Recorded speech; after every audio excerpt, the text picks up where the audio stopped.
ஓம் சதாசிவசமாரம்பாம் சங்கராச்சாரியமத்யமாம் அஸ்மதாச்சாரியபர்யந்தாம் வந்தே குருபரம்பராம். ஓம் நாராயணம் நமஸ்கிருத்ய நரம் சைவ நரோத்தமம் தேவீம் சரஸ்வதிம் வியாசம் ததோ ஜெயமுதீரயேத். ஹரி ஓம்.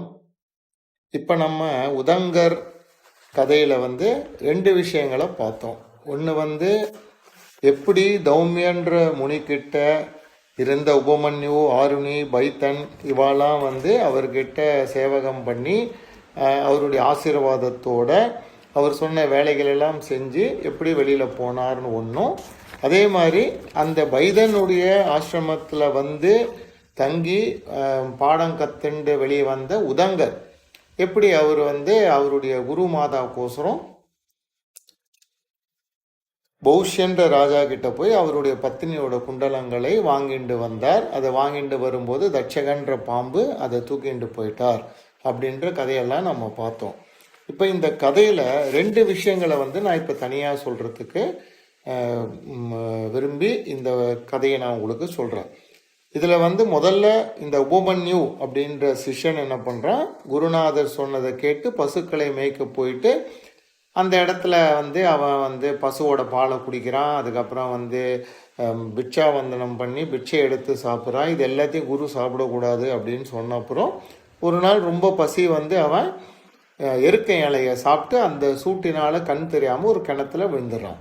அப்போ குருநாதர் நீ எங்கப்பா இருக்கேன்னு கேட்கும்போது, நான் இந்த கிணத்துல விழுந்திருக்கேன், எனக்கு கண்ணி தெரியல குருநாதரே அப்படின்னு ஒன்று. அவருடைய குரு என்ன சொல்றார், நீ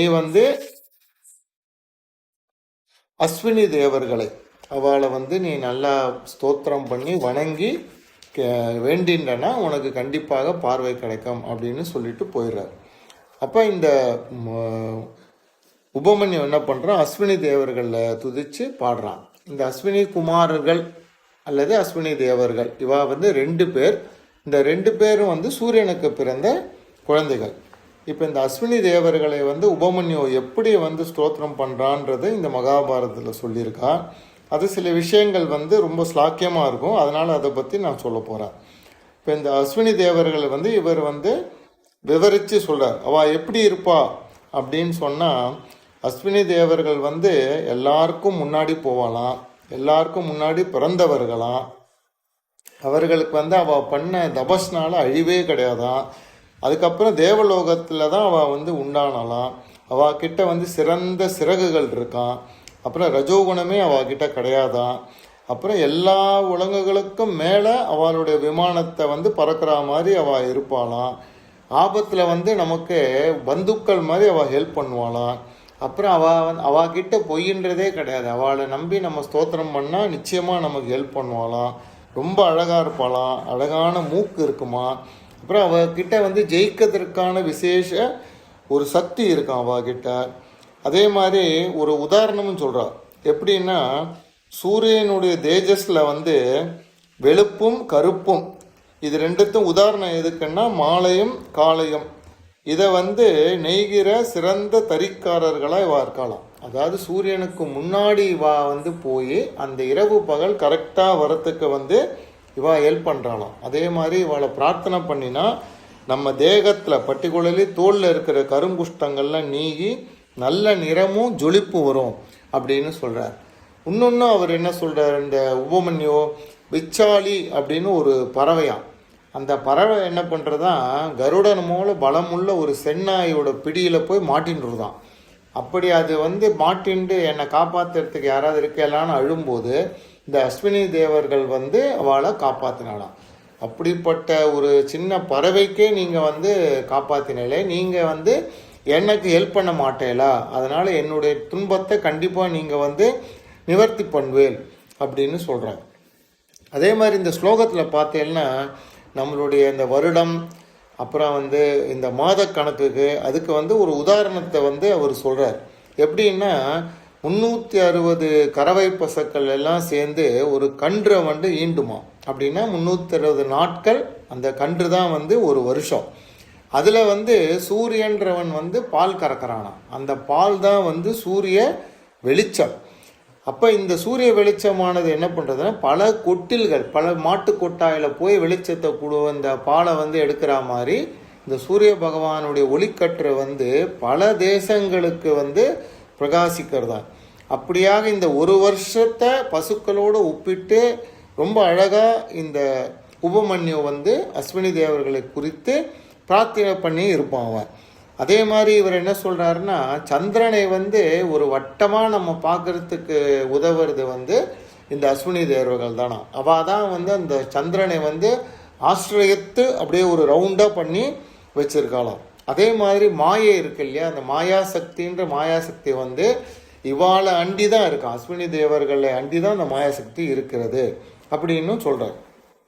அதே மாதிரி இவர் என்ன சொல்கிறாருன்னா, அஸ்வினி தேவர்கள் தான் நம்ம லோகத்துக்கு எல்லா லோகங்களுக்கும் மழை கொடுக்கறதுக்கோசரம் மழையை விட்டு பூமியில் வந்து அவள் சஞ்சரிக்கிறாளாம், மழை மாதிரி அவள் வந்து சஞ்சரிக்கிறாளாம்.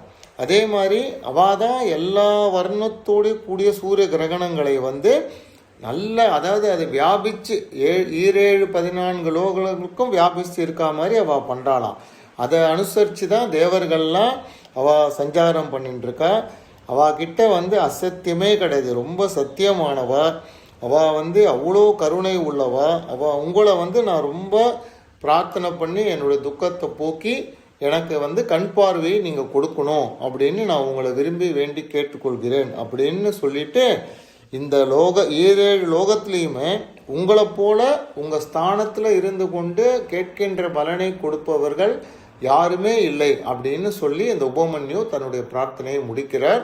அந்த பிரார்த்தனையை ஏற்றுக்கொண்டு அஸ்வினி தேவர்கள் வந்து அவருக்கு ஒரு பட்சணத்தை கொடுத்து, இதை சாப்பிடு உனக்கு கண்ணு தெரியும் அப்படிங்கிற அவர் சொல்கிறார். என் குருநாதர் சொல்லாமல் நான் சாப்பிட மாட்டேன்னும் போது, உங்கள் குருநாதருக்கும் நாங்கள் இந்த மாதிரி கொடுத்துருக்கோம், நீ தயவு செஞ்சு சாப்பிடுன்னு சொன்ன உடனே திருப்பி குருநாதரை கூப்பிட்டு பர்மிஷன் வாங்கிட்டு சாப்பிட்ட அப்புறம் ஒரு கண்ணுக்கு வந்துடுது அப்படின்னு சொல்லி நம்ம இந்த கதையில் பார்த்துருக்கோம்.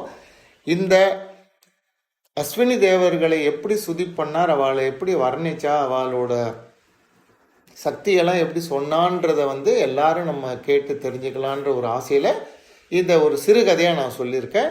நீங்கள் எல்லாரும் கேட்டு மகிழுங்கோ. அதே மாதிரி இந்த உதங்கருடைய பருவத்தில் வந்து இந்த உதங்கர் வந்து என்ன பண்ணுவார் அப்படின்னா, இந்த தக்ஷன் வந்து குண்டலங்களை எடுத்துட்டு ஒரு மலத்தில் இருக்கிற வலைக்குள்ளே பூந்து போயிடுவான். அப்போ அந்த வலையை வந்து இவரால் நுழைய முடியாத போது இந்திரனை நோக்கி பிரார்த்தனை செய்யும்போது இந்திரன் என்ன பண்ணுவார்னா, அவருடைய வஜ்ராயுதத்தை இவர்கிட்ட அனுப்பின உடனே அந்த வஜ்ராயுதம் அந்த வலையை உடைச்ச உடனே அதில் ஒரு வழி தெரியும். இவர் அந்த வழியை தட்சகனை தேடின்னு போகிறாருன்னு நம்ம பார்த்தோம். அந்த வழியாக அவர் போகும்போது தட்சகன் என்ன பண்ணுறான், அவனுடைய லோகமான நாகலோகத்தில் போய் ஒளிஞ்சுன்றான். நாகலோகத்தில் ஏகப்பட்ட நாகங்கள் இருக்குது, நாகராஜாக்கள் இருக்கா. ஸோ இப்போ உதங்கர் என்ன பண்ணுறார், இந்த நாகங்களை வந்து முதல்ல வேண்டி கேட்டுக்கிறார், எனக்கு அந்த குண்டலங்களை வந்து தட்சகன் திருப்பி கொடுக்கணும் அப்படின்னு சொல்லி. இவர் ஒரு ரிஷி இல்லையா, அதனால் முதல்ல வந்து ரொம்ப தயையோடு கேட்குறார். அப்படி கேட்கும்போது அந்த நாகலோகத்தை வந்து விவரித்து சில நாகங்களுடைய பேரெல்லாம் சொல்கிறார். அந்த பேரெல்லாம் நம்ம தெரிஞ்சுட்டோம்னா இந்த மகாபாரத கதையில் பின்னாடி வரக்கூடிய கதைகளில் அநேகமான நாகங்களுடைய பெயர்கள் வந்து வரும். அதுக்கோசரம் அந்த நாக பிரார்த்தனையை பற்றியும் நான் இப்போ இங்கே உங்களுக்கு சொல்ல போகிறேன். முதல்ல அவர் என்ன சொல்கிறார், நாகலோகத்தில் வந்து ஐராவதம் என்ற பேருள்ள நாகன்தான் ராஜாவாக இருக்கான. அந்த ராஜனை கொண்ட விசித்திரமான பல ரூபங்கள் இருக்கிற நாகங்கள் எல்லாம் அந்த இடத்துல வந்து பல பல குண்டலங்களை எல்லாம் காதில் போட்டுண்டு அந்த நாகலோகத்தில் அவள் வசிச்சுட்டு இருக்கா. அப்படிப்பட்ட ஐராவத நாகத்தின் குலத்தில் வந்த நாகர்களை நீங்கள்லாம் வந்து சொர்க்கலோகத்தில் இருக்கிற தேவர்கள் போல இருக்கேலே, உங்களை நான் வந்து பிரார்த்திக்கிறேன் அப்படின்னு முதல்ல சொல்கிறார். அதுக்கப்புறம் என்ன சொல்கிறாருன்னா, கங்கையின் வடகரையில் நாகங்களுடைய ஸ்தானம் வந்து ஏகப்பட்டது இருக்கான். அந்த பெரிய பெரிய பெரிய நாகங்களை இல்லாமல் நான் இப்போ வந்து உங்களுக்கோசரம் வணங்குறேன். அதுக்கப்புறம் என்ன சொல்கிறார் அப்படின்னா, திருதராஷ்டிரன் அப்படின்ற பேர் பெற்ற ஒரு நாகம்.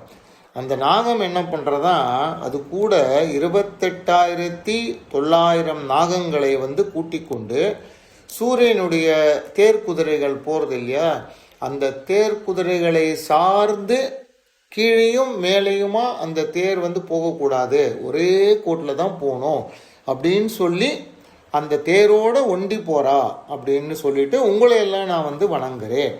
அதே மாதிரி ஐராவதத்தினுடைய மூத்த சகோதரர்களை வணங்குகிறேன்.